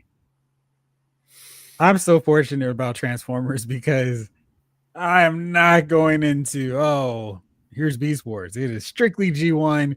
So those are my favorite live streams because it's like, which one or two figures am I going to get? It's not like Marvel Legends or G.I. Joe where it's like, guess y'all got me on the hook for everything. But Transformers is like, great. There's another 86 figure. Add that to the list. That's a problem. That's a problem with being a comic book nerd. Because you know so much about the lore, because you're actually like really invested, right? All of a sudden they come out with a deep cut character, like, God damn, I was almost out. I was almost out, Jeff, and then all of a sudden, bang. Jay, I can't even say that lie. I'm with Marvel Legends until Dan, Dwight, everybody's done, because there's still so many figures and characters I want to see done. And at that point, when they get around to some of them, it'll be like, well, it's time to get another Cyclops from the John Byrne era on this new book that's just so much more amazing than the Vulcan mold. So, yeah, it's just a never-ending vicious cycle. And I love my fellow collectors who are like, I think we're good with X Factor. We just need Beast. And I'm like, well, actually, we need one with the white X. We need the full look. No compromises. No. That the one we have is the Defenders version, because he's got the white gloves. I still need a yellow glove and yellow boots to go with the X-Men when they're on the moon fighting the Shi'ar. It's too much. This is why Jeffrey needs a panel at Comic-Con himself, because he literally, like, everyone was like, oh yeah, I think we're done. It's like, actually. If I may, you still need 300 more figures. I was going to say, we were talking about this last night too, Jay. I said, well, how long? I feel like Marvel Legends is one of those, like, there's no way I can get into it. I feel like it'd be impossible at this point to try to go back. It's been going, 10 plus years at least, right? They're 20 between them and Toy Biz. Toy Biz, ironically, is just like 8 years. So Hasbro's had it longer. But if you wanted to get into Marvel Legends, the great thing is they keep recycling the heavy hitters, and you can get a better version, like Captain America, Thor. I was just about to say that. Yeah. So it is one where they're actually keeping that in mind that not everybody has been here since day one or year 5, right. And you'll get better versions. And a lot of collectors will go, I don't want another Wolverine, but for somebody like you, I need a Wolverine figure. And the Wolverine, the new one that's going to come out whenever, it's going to be better than what everybody else has. So I feel like outside of a random villain or so, you could start today and have a pretty solid collection if you just stuck to the figures that came out in 2023. Like, so if you just did 23 to now, you would get the definitive versions of most of those characters. And like somebody like Enchantress, who had a version, came out 2018, 2019, this new one is a huge upgrade. So you might miss a few random expensive characters that are like, I don't really need them in my collection, but you're going to get better versions of characters like Cyclops. Thor's rumored to get a Maximum Series figure. I feel like your chances of getting an Iron Man figure pretty solid. Don't cash in on your lottery ticket with that hot news. Besides He-Man, Spider-Man's my number 2. Kind of like, yeah. As a kid, I've always, and I was showing this last night. I was looking for I had a Secret Wars one somewhere, but I have my old, I think this was Toy Biz or something, right? And he had the suction. Oh, wow. Suction that looks so clean too. Taken off. Yeah, right. Very, the old, what is that? Probably 7 points of articulation. He can bend his knees. Yeah. And see, those are bad pins. Those are silver. Right? Yeah. You'll go, I need the pinless joints. Like, that's why you would need pinless joints. Too funny. Now I should have them like hanging out up here or something. Hey, Injured Toy Guy, are you like taking advantage of those sales and like hitting up Ross for those blank bodies for your customs? Because that would be awesome for you. Shane, absolutely. We need him. We need a defrosted Iceman in his X Factor outfit. There's so much X Factor left. What's up, Hustle SM? New Eternian, Triclops. Really? Can't believe you even found that. The Spinning Fist He-Man. What's that one called, Jay? Flying Fist. Flying Fist. Yeah. I got that He-Man and Skeletor as a kid, and I just love them because they're spinning. And but I haven't gotten. I like the head sculpt on He-Man. Yes, the head sculpt on that He-Man is atrocious. it has stopped me from getting it because the nostalgia. They can't get He-Man's head right. Yeah, ever since the vintage, they can't get it right. What is with that? If I only there was one with battle armor. That's my favorite of the ones we've got, but most of them are like, yeah. If only there was a place where we could all like collectively complain about Master Universe and the need for better sculpts, and like what does the community really want? If there was only a place we could all hang out and do that kind of stuff. Right? You got any ideas about that, Jay? Well, I'm gonna do my best Jeffrey Lyles here. Actually. We actually do have something and in the works, and it's going to be a lot of fun. Mike, tell us all about it. Mike, why don't you? I'll bring up the slides. Why don't you go ahead and tell us all about something which we've been working very hard on, Mike. I was going to say, should I give a little backstory, or do we want to just kind of go for it? Why not? Go with the backstory. I like okay, so little backstory to how we got here. I was a big fan of the Masters Universe Convention PowerCon. I would go every year. It started in 2011, and it was in Southern California. It was in Torrance. It was in Anaheim. And in 2022, Val took it back closer to his home in Ohio. It made it more toy-centric, not so much. I mean, there was Motu, and a lot of the vendors obviously still made it Motu. But it encompassed everything. When that con left California, it kind of left a hole in my heart. I was sitting sad, watching from afar, kind of like New York Comic Con right now, having to see from afar. And late one night, I went on a Kickstarter and, was messing around and started putting in things that I thought would be cool to see at a con. And I ended up submitting it that night. And of course, Kickstarter kicked it right back to me and was like, yeah, this is very bare bones. Like, we like the idea, but we need more substance before we can approve this. And I kind of came to that realization that I was well over my head and had no idea what I was doing. And then I left that be. And that was in 2022. You fast forward to this past summer. I was talking with Jay. Jay was talking about coming out for San Diego Comic-Con. We were going to get to see each other and meet. And we had a conversation, and I told him the story about, we started talking about PowerCon, and I told him my story. And Jay had mentioned that he had previous experience actually running shows and running conventions. And it all of a sudden kind of spiraled into this, if we can get enough people together, we can make this happen. We can make a con back in California. And then we just started talking to people about it. We talked to Toy Habits. We talked to our friends over at The Frenzy, Oz and Skelly. And we talked to a lot of people just through Instagram and such. And the response was just amazing. They were coming back to us like, hell yeah, like, how can we help? I know this person. I know this person. I can talk to this person. This person actually used to work at PowerCon. They can help. And it became this whole, and so we ended up starting like a group chat on Instagram. And we got about 20 something people in there now from all over the country, all sorts of different talent, from our friend Tom, who does like marketing, and he's actually a great artist. And he actually was a vendor at PowerCon. That's where I met him. And we have another friend, Sean, who's doing also marketing, and we have a lot of people that are doing promotions. Our friend Billy, he's big on promoting us, knows a lot of people in conventions over on the East Coast.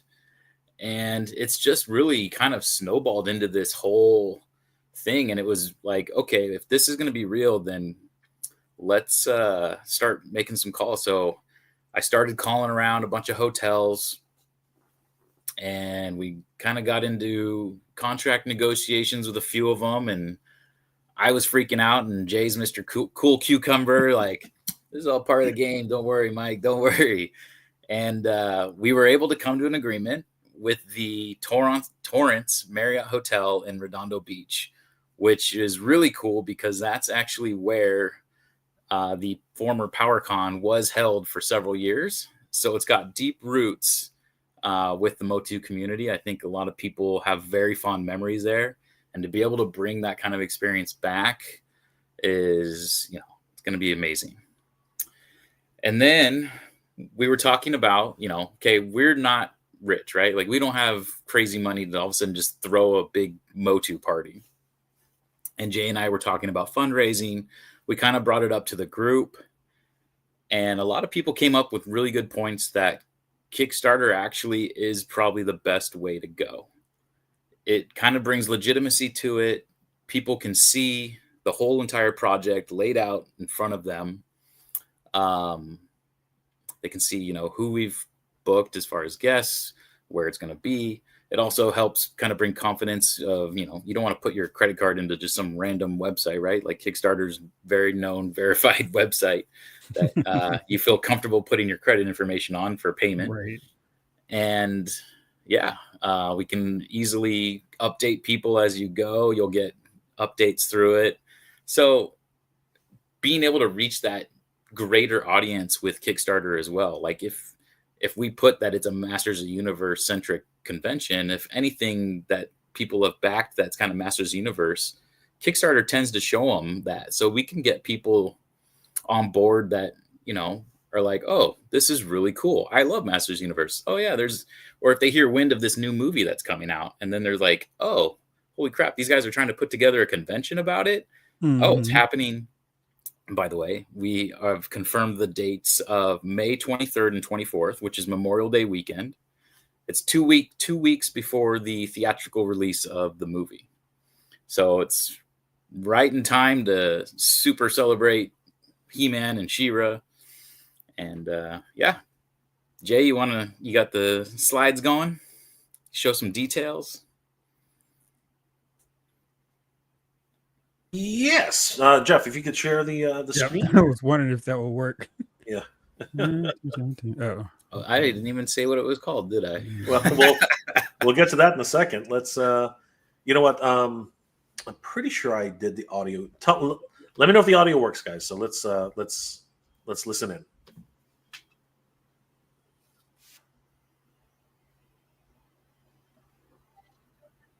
Is the audio working? No, I'm not hearing it. All right, let me reset. Let me reset this one, Jeff. Hold on for a second. All right. So yeah. Speaking of teaser trailers, we made our own. Yeah, it's funny how these things work, right? All right, let's try this one first. So here we go, guys. So this should work. Ready? Here we go. There it is.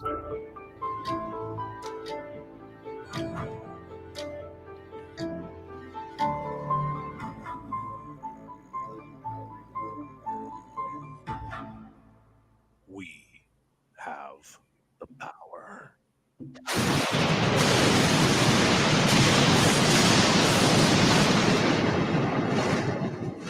There, Mike. You didn't have to say what it was. It was Motuniverse. We have the power.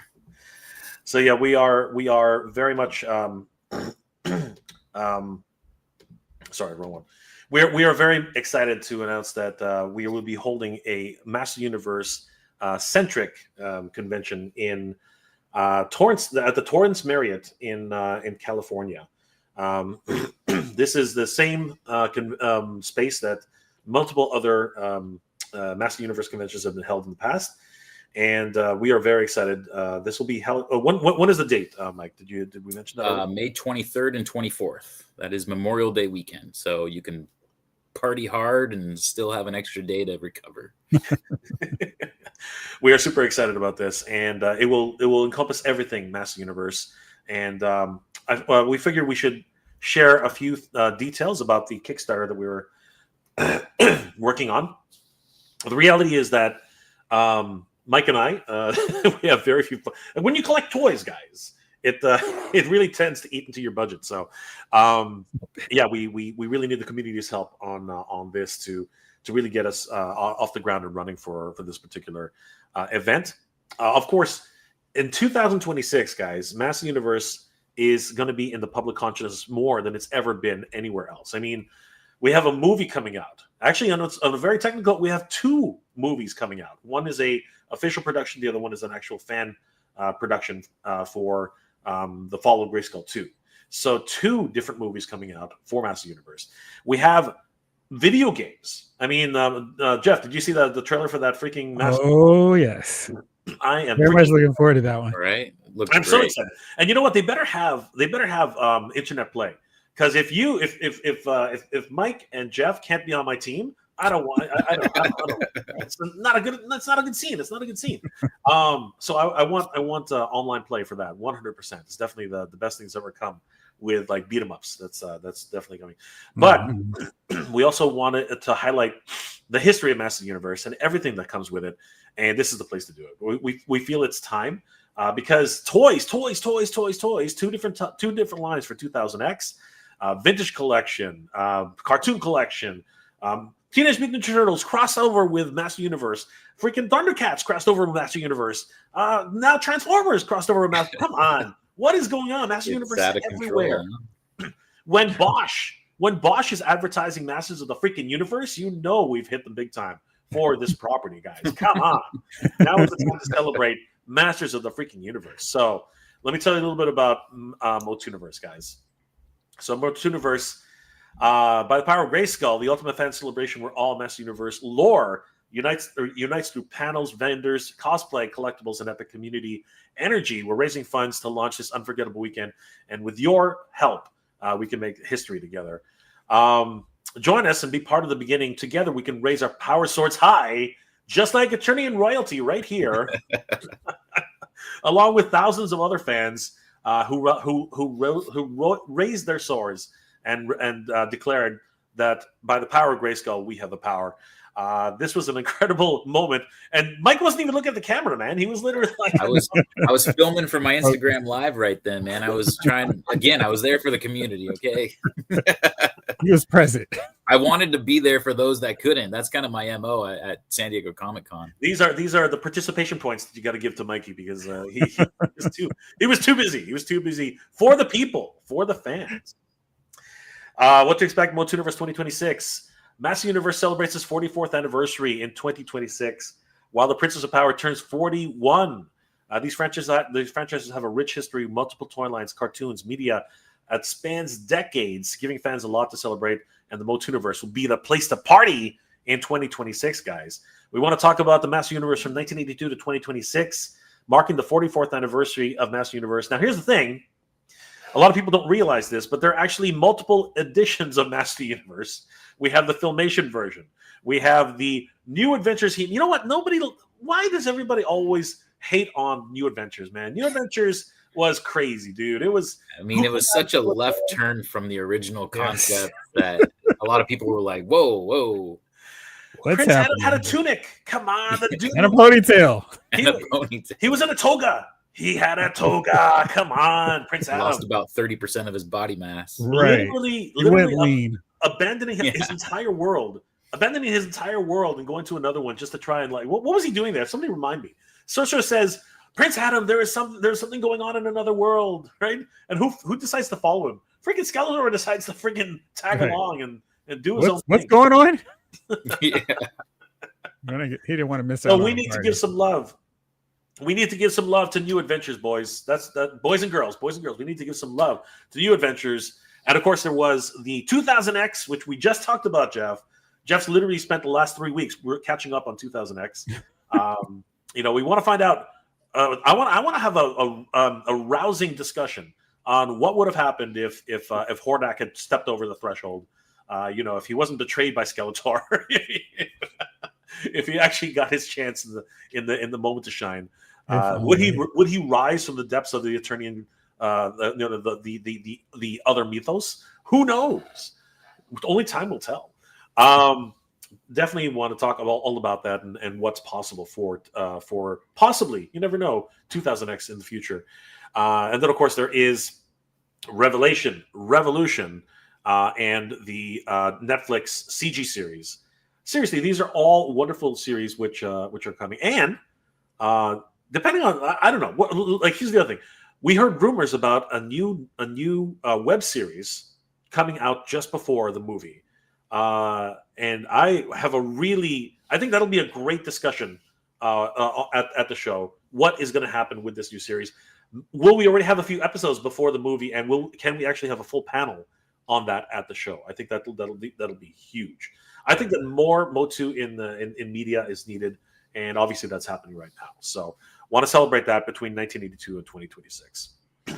Princess of Power did not really have much of a birthday this year. It was her 40th anniversary. I think Mattel said, "Okay, here's a birthday card, She-Ra. Go enjoy yourself. Here's the $200 gift card from Toys R Us, which you can only use in Canada." So Toys R Us doesn't even exist anymore. Oh, it exists. You can go to Canada. You can go to the Philippines. You can go to Macy's.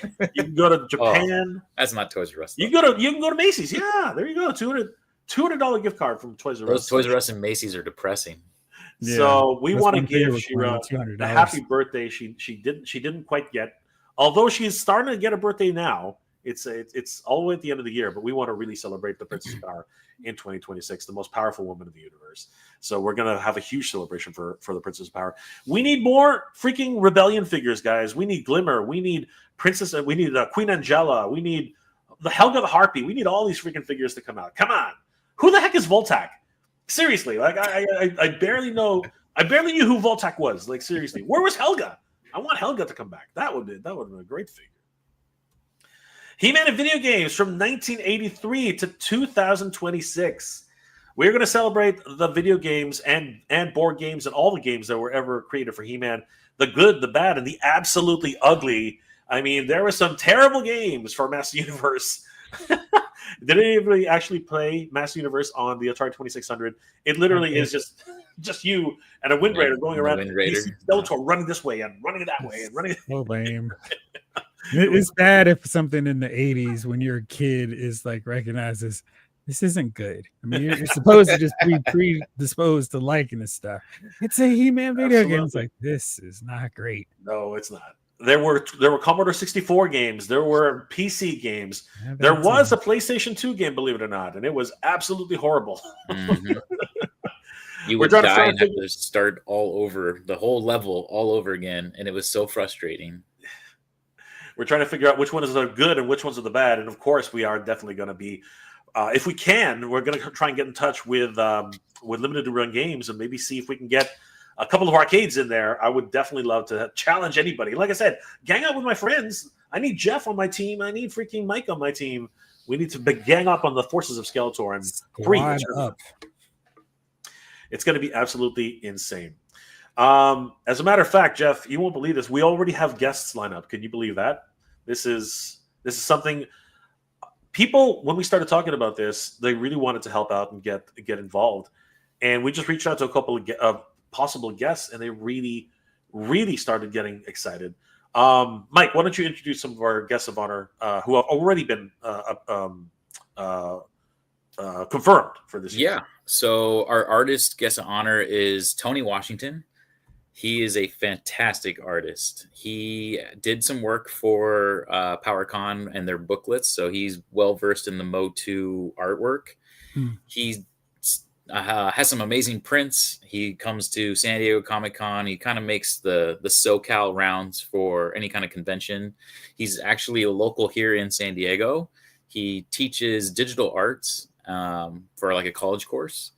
And if you go into his bio real quick, Jay, you can see, this guy's done some.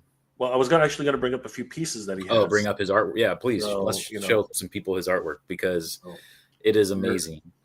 Here's one of the pieces he did for Spawn. That's cool. Right. So he's like an incredible artist. This one is he did this for Massive Universe. We can see there. And one of my favorite pieces. Oh, actually, you know what? For all you comic book fans out there, he also did 2099. So nice. Big Spider-Man fan. Right. And like I said, this is one of my absolute favorite photos. Hold on for a second. Just get organized here.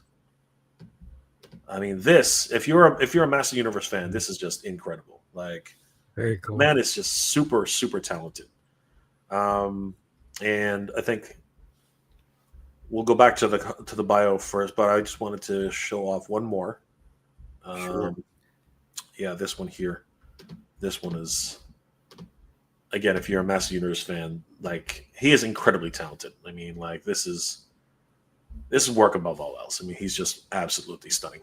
And then, of course, Mike, as you were saying, his resume is absolutely just jam-packed with accolades. He's worked for multiple video game companies, animated feature films. He's had the honor of working with Konami, DC, Blizzard Entertainment, Upper Deck, Sony, Rainmaker Entertainment, Riot Games, Imagi Studios, Midway Games. He's also been the lead illustrator on the ACLU of San Diego and Imperial counties as a senior illustrator, concept illustrator for various other entertainment-based studios. I mean, he has literally worked on everything. This man is absolutely stunning. So, and the amazing thing I wanted to bring up with him is he agreed to do a exclusive print for our con. And he wanted to have some fun with it. So I believe he's actually working on it this weekend. He's filming himself, making some sketches. And I think he wanted to do about 2 or 3 different sketches and bring it to like a fan vote, which we'll have up on our social media. We'll make sure to post that everywhere and have you guys pick on which one you want to become the Motooniverse exclusive. And then he'll take that time, obviously, to get everything ready. And then come spring, we'll have that exclusive there for you at the con, or we'll ship it to you. So yeah, he's really in support of this convention, and we really are honored and humbled to have him as our guest. Another wonderful guest that we have lined up is Joshua Sky. He's actually working on the current lore for Master Universe. He's literally writing the mini comics, which people just absolutely love, that are included with Master Universe. Unfortunately, they're not included with with the Masterverse stuff, but the Master Universe Origins figures, they're all included with those, and it's great. The new lore. He's worked on multiple series, mostly Origins. I don't think he's involved with Turtles of Grayskull or Thundercats. No. Yeah, But- just the mainline Origins. And I think he has worked on Sunman. I think he Yes. continues to work on Sunman. So it's great to have him on board. And Joshua has worked on multiple different projects outside of Master Universe. He's worked on Heavy Metal Illustrated, the new Kickstarter that was incredibly successful. He was one of those one of the people involved with that Kickstarter. He's worked for Marvel Entertainment on projects like Humanoids, Motherboard, Assemble Media, Sci Features, the Sunman comics, Hot Wheels, and the Cartoon Network's Ben 10. So he's actually written scripts as well. He served in the writers' room for the Emmy Award-winning animated series Nico and the Sword of Light, and he's also worked on major theatrical campaigns like The Predator and Deadpool 2. So you guys can meet Joshua Sky at Motuniverse 2026. We're very, very excited to have Joshua on board. And I think rounding off, we do have one more guest who's been confirmed recently, but we still are working out a few more kinks. So we're just going to cautiously say that he is on board, but we cannot guarantee that just yet. But in the coming days, we will be able to confirm that. But for now, we wanted to just share that William Stout, conceptual artist, designer, and costume designer, has been is definitely coming to Motuniverse 2026. Jeff, you might recognize his name from Living Dead. Sorry, is it Living Dead? Hold on, trying to remember which movie it was. Yes, Return of the Living Dead. He also worked on, of course, Masters of the Universe, as well as multiple other films. He's a wonderful creative director, creative designer, and costume designer. Some of the work that he's worked on, he's worked with the great Mobius, Jean Mobius, of course, a wonderful comic book illustrator and conceptual designer. He's Will Eisner, Jack Kirby, and Al Williamson. He co-founded the Comic Arts Professional Society and was their 10th president. So for all you comic book fans, you can thank Bill for that. He created the iconic Wizards movie poster that everybody remembers. Dude literally sitting on top of some creature, and of course has worked on over 70 movies, including Return of the Living Dead and Master Universe. He helped with Pan's Labyrinth to win 2 Oscar awards. Michael Crichton's claimed Stout's dinosaur reconstructions inspired Jurassic Park. Sorry, I read that wrong. Michael Crichton claimed that Stout's dinosaur reconstructions actually inspired Jurassic Park.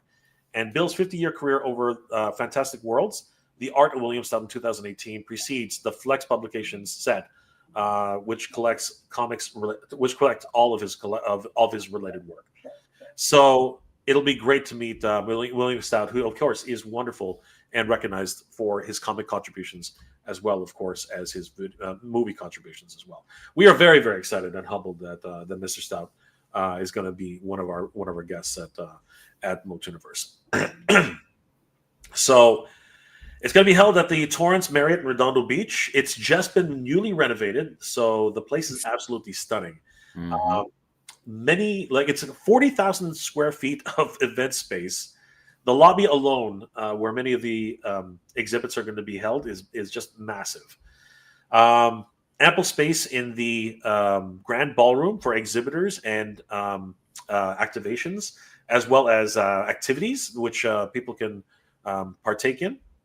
There are going to be a whole bunch of different breakout rooms where we'll have rousing discussions about who is the best He-Man, who's the worst Skeletor, what new figures should actually be coming out in Origins, not just brand new figures that we've never heard of, Although I got to say that Stingor is actually pretty cool. I like Stingor.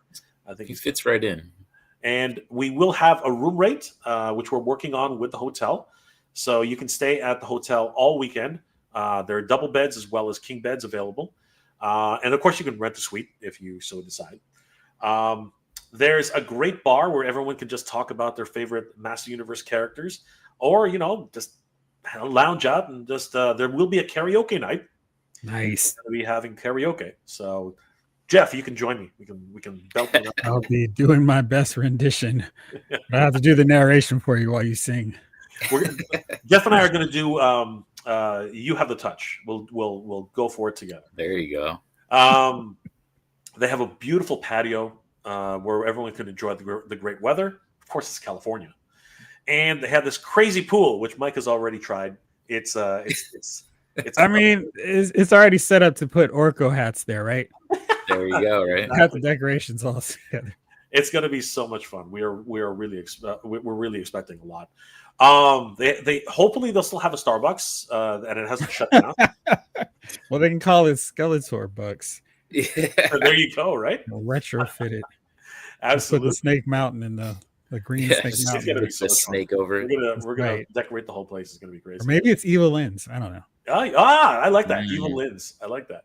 But if you're looking for other food options, the Del Amo Fashion Center is right across the street. So not only is there more entertainment across there, but tons and tons of food options. They have BJ's Restaurant, Dave and Buster's, Frida's, Lucille's Barbecue Hut. I mean, Chipotle, Genghis Khan, Panda Express, Popeye, Saru, Sabaro. Not that anybody eats at Sabaro anymore, but Man, I was about to say where they can give you a warmed over pizza and heat it up right in front of you. And say that Slater's 50-50 for those that aren't from California. That Slater's 50-50, it's half beef and like half bacon, basically. And they're the patties and some of the best burgers I've had. They're so good.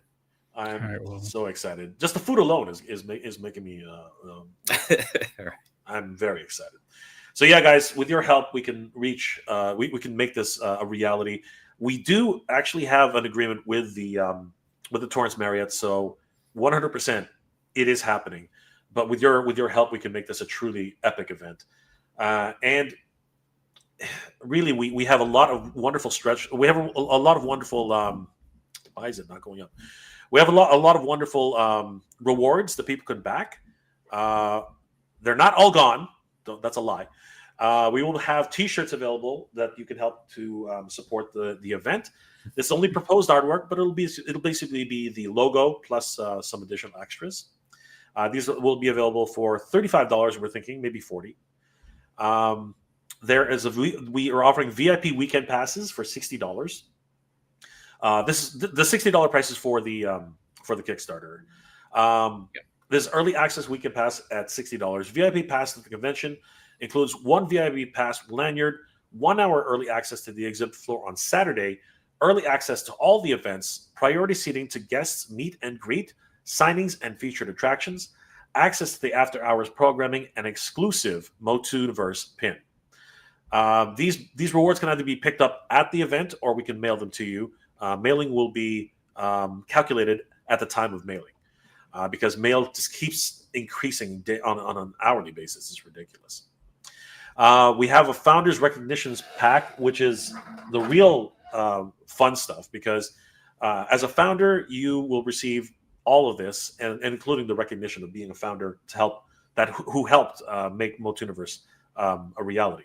So for $150, the Founders packages will include a VIP pass to the event, which is a Motooniverse Founders VIP badge, very exclusive, with a lanyard, frontline access to the events and guests and featured attractions.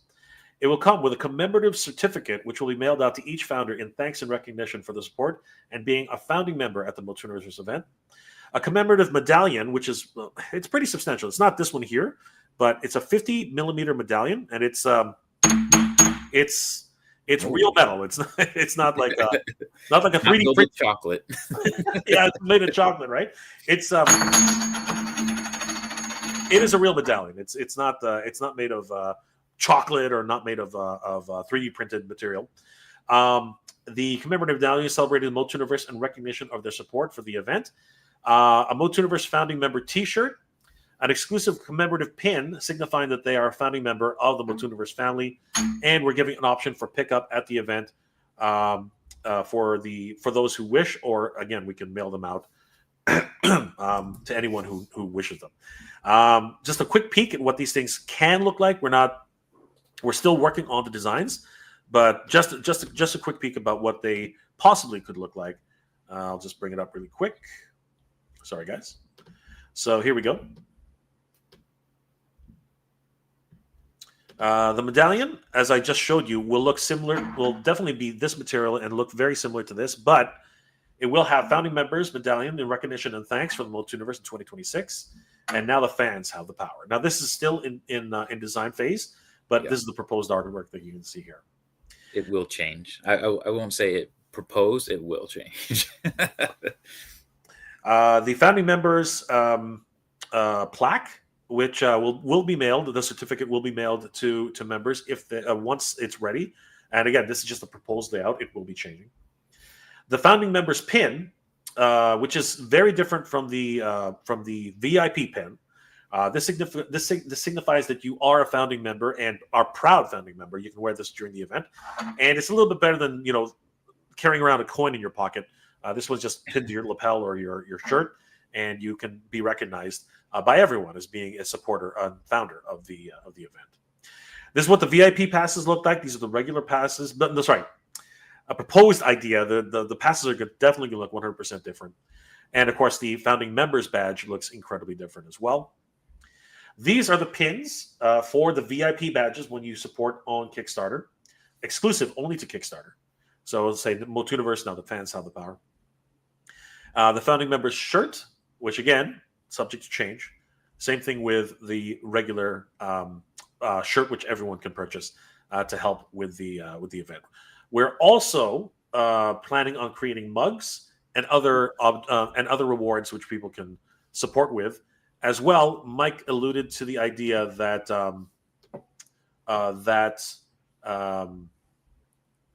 Print. Tony Washington and other guests will be preparing other rewards that will be available for to back during the campaign. Now, to secure the venue 100%. Lar A. In your agreement with the hotel venue, did you lock in or at least get estimated hotel room prices at the time of the year? Yes, we are actually still we're still negotiating that. That is in continual negotiations. We have a Event project manager that we got. Yeah, we have a project manager who's been assigned to us. So we're working closely with them to actually get a room rate which will be attractive to everybody who's looking to stay at the hotel. So we need your help, guys. This is something which we cannot do on our own. It's a huge endeavor, and in order to secure the venue 100%, we need at least $5,000 to secure the venue and make sure that we have everything in place to put on a great show. But $5,000 alone will not make the entire event possible. Our stretch goals will definitely get us to the final goal. We will be revealing all of the stretch goals during the campaign. But suffice it to say, the additional monies will actually go towards inviting more high-profile guests. The guests we have right now are so wonderful, and they're generous, and we've made agreements with them. But we really want to bring in some other guests, maybe even connected to the movie. We don't want to get ahead of ourselves right now, right, Mike? Yeah, I mean, the ask will be there from us. I can guarantee you. We're going to do everything on our end to try to get as many guests and as big of guests that we can. I mean, when it comes down to it, Jay and I are fans, and we want to see these people too. So, having them present and being able to celebrate with us that'd have me over the moon. So on our end, we're going to have the ask, but, it really comes down to, what is their ask to get them there. And if it's something that is feasible, people were asking about Dolph Lundgren, just to put it out there. He's very expensive. I know that Incredibly expensive. Previous the Masters Universe con that was there wanted to get him, and we were told like he was crazy expensive. So I don't want to ever say no, but at the same time, we'll see what's possible. It really comes down to what we can get from the community and how much build comes from this. The reality is that we need a lot of help with this, and each additional stretch goal will allow us to get additional spaces in the hotel for even more exhibits, even more spaces, even more activities. Every single stretch goal that we hit will allow us to actually invite more special guests who can help create the new activities. Like, we're also thinking about live performances from specific guests who are involved with Master Universe, or perhaps even Transformers, who's also celebrating their Transformers the movie 40th anniversary. Yes, actually 40th anniversary next year. So there's a lot of opportunities here for multiple activities, including those for Thundercats, any of the 80s properties that we all grew up and loved with and fell in love with. So we really want to bring this to everyone in the community and celebrate with everybody. So as the tiers unlock, we'll be able to unlock each and every one of those opportunities for everybody. Specifically, though, we really do want to get more high-profile guests and anyone literally who's connected to the movie somehow or has helped out with the Master Universe productions in the past. But as always, we're open to suggestions from the community. If there is another guest, from Thundercats, from Transformers, from other related cartoons. Actually, Mike, why don't you explain where the word Motooniverse actually comes from? Yeah, so when I was kind of playing around with names, when Motooniverse kind of came up, I thought it was great because it's like Motoon had that kind of word and tune in there, right? Which is, you're celebrating cartoons. So it was like Motooniverse celebrating cartoons of the 80s. And I mean, Jay's alluded to it. Like, there's big anniversaries too. Like Silverhawks is celebrating 40 years. Centurions is celebrating 40 years. Captain Power, I saw, was in the chat. He would be, I mean, I am not opposed to these people. Yeah. Like, that's a great idea. So, of course, like I said, and it's kind of crazy how it's been. And it's literally just, like I was saying earlier, it's kind of snowballed. Like, this person knows this person and this person knows this person. And it's become this whole networking of trying to get as many people that had anything to do with Masters Universe or any of these other properties and see if they're available to and are interested in coming to our show. Yeah. We really want to do a lot of cosplay related events as well, because with the additional stretch goals, when they are actually announced, they will open the door to exciting new experiences and expand cosplay zones, hand-on costuming workshops, guest speakers with artists who have worked on Motu projects, and special toy guests who have brought the action figures to life from conception to actually full production. We're really looking for all of these things to be able to celebrate with you guys, and we really hope that we can hit all of our goals. And the Kickstarter begins next Wednesday on the 15th of October, and will run until, I believe, the 15th of or is it the 16th? Anyway, we'll let you know when the final day is for the Kickstarter in November, just in time for Thanksgiving. And again, we really hope that you guys will come and celebrate with us at Motooniverse in California in 2026. And of course, we want to thank Lyles Figure Files for giving us this opportunity to tell you guys all about our dreams. Really, this is really a fan-driven event, and with your help, guys, with the community's help, we can definitely make this happen. So thank you again, Jeff. Thank you so much for letting us talk a little bit about Motooniverse and everything that we have. Absolutely. And make sure to send me the link, and I'll make sure to continue to tell everybody about this during the next week's live stream. So yeah, I mean, if you guys are interested, Jade, I don't know if you want to show the website where they can go. So first, our socials. Yeah, let's go through a couple of things. So our socials, guys, if you can, please follow us on Instagram, Motooniverse _con. This is where most of the latest announcements will be made on our social media pages. And of course, you can find all the new announcements of guests. Every single time we announce a guest, it'll be posted here. So you guys can get really excited. We have a lot more guests on the way who are pretty much locked, but we just have to do final negotiations and get permissions to post their headshots as well as their bios. So we are very excited at the prospect of who's actually in line to be at Motuniverse 2026. And if you can and are interested, please head over to motuniversecon.com. This will be changing to motuniverse.com. We actually got the domain after the fact. As you can see, there's a countdown on the page right now, 223 days, 18 hours, and 57 minutes. You can sign up for our mailing list where you get all the latest information about Motuniverse. And if you are interested in being an exhibitor, an artist, or someone who has ideas, please put them in the message.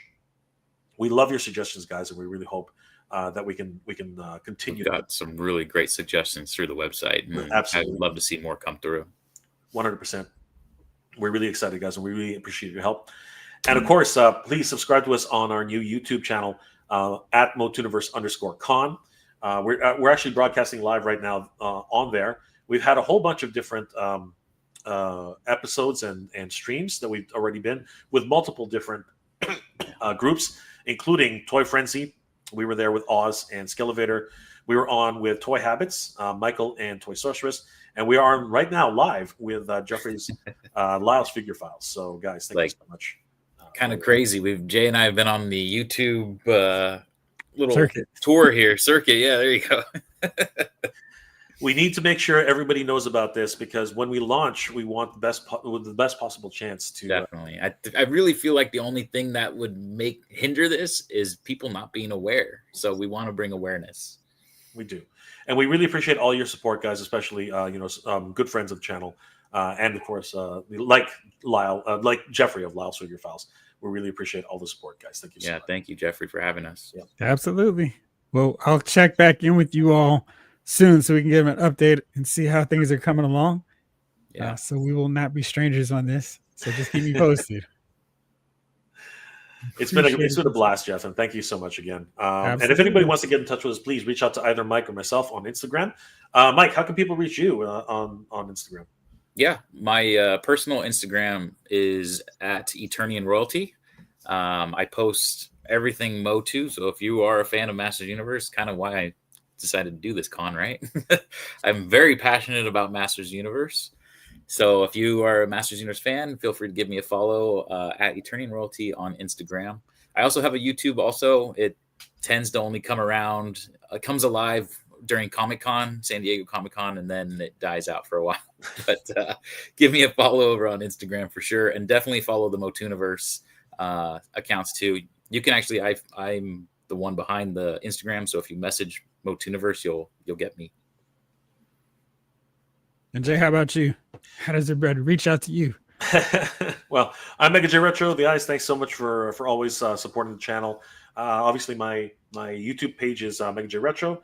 But guys, please subscribe to Jeffrey Lyles. He's an incredible creator, and he's just always bringing us the best deals and finding out everything about the best ways to save money on those clearances. So definitely subscribe to Jeffrey Lyles and of course Eternian Mike over Eternian Royalty. Huge shout out to Jeff for helping us out with this. It's amazing. Appreciate it. That. All right, everybody. Thank you for tuning in for this unexpected, unprecedented Saturday afternoon live. Hopefully y'all have an awesome weekend and keep up with Jay and Mike, as I'm sure they'll be making more tours, making more rounds, telling everybody about the good work. One other thing, at Jeffrey's convenience, we would like to offer 2 regular admission passes to the viewers of Jeffrey's Lyles Figure Files. So Jeff, whenever you want, please give away 2 passes. Raffle, cool. However you want to do it. Outstanding. Really appreciate it. So stay tuned for that information, everybody. For now, have an awesome weekend. Find some good deals. We'll see you real soon. This episode of Lyles Figure Files has been filed.